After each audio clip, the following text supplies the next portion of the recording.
புதுக்கோட்டை மாவட்டம் ஆவுடையார்கோவில் அருகில் உள்ள கரூரில் முன்னாள் முதல்வர் ஓ பன்னீர்செல்வம் பலாப்பழம் சின்னத்திற்கு ஓட்டு கேட்டு பேசிய போது, ராமநாதபுரம் லோக்சபா தொகுதியில் போட்டியிடுகிறேன்.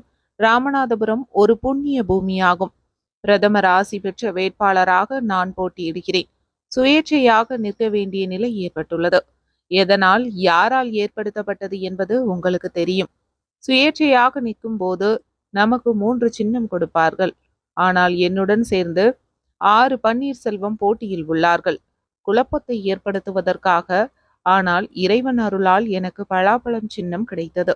முன்னாள் முதல்வர் ஜெயலலிதா என்னை 3 முறை முதல்வராக ஆக்கியவர்.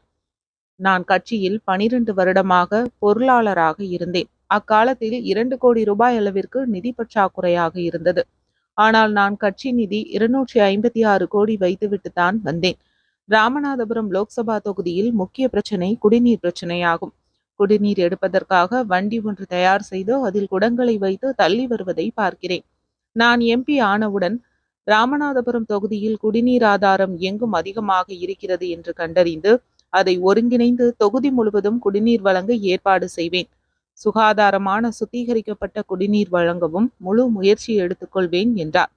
தொடர்ந்து ஒக்கூரில் பேசியபோது, வீடற்ற ஏழைகளுக்கு வீடுகள் வழங்க பிரதமர் வீடு வழங்கும் திட்டத்தின் கீழ் ஏற்பாடு செய்வேன் என்றும், படித்த இளைஞர்களுக்கு மத்திய மாநில பயிற்சி கொடுத்து அவர்களை உயர் பதவிக்கு அனுப்புவதற்கு ஏற்பாடு செய்வேன்.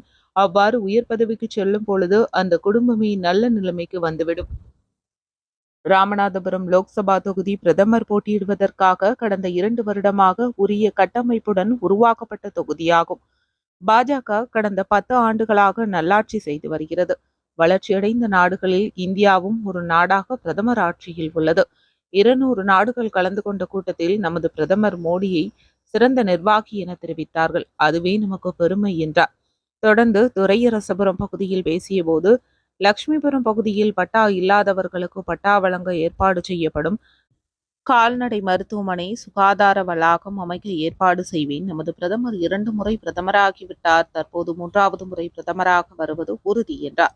தொடர்ந்து பெருமருதூரில் பேசிய போது, தேசியமயமாக்கப்பட்ட வங்கி, அங்கன்வாடி கட்டிடம், கீழ்குடி வெள்ளாற்று பாலம் அமைத்து தரப்படும் என்றும், ஆவுடையார்கோவிலில் பேசியபோது, 2 முறை வெற்றி பெற்ற நம் பிரதமர் 3வது முறையாக பிரதமராக வருவார் என்றும், ஆவுடையார்கோவிலில் நகரில் பாதாள சாக்கடை திட்டத்தை கொண்டு வரவும், அரசு மருத்துவமனை தர உயர்த்தவும், பஸ் ஸ்டாண்ட் நவீனமயமாக்கவும், காசி போன்ற ராமேஸ்வரத்தை மிகப்பெரிய புனித ஸ்தலமாக மேம்பாடு செய்யப்படும் என்றும் பேசினார்.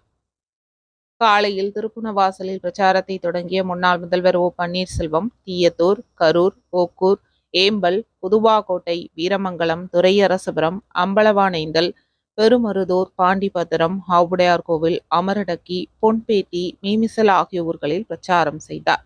அவருடன் மாவட்ட நிர்வாகி முன்னாள் எம்எல்ஏ ரத்ன சபாபதி, புதுக்கோட்டை ராஜசேகர், அரந்தை மாறன், பாஜக மகளிர் அணி மாநில பொதுச் செயலாளர் கவிதா, பாஜக ஒன்றிய தலைவர் மாரிமுத்து, லண்டன் ராமசாமி, பாண்டிபத்திரம் ஆத்மநாதன் உள்ளிட்ட கூட்டணி கட்சி நிர்வாகிகள் கலந்து கொண்டனர்.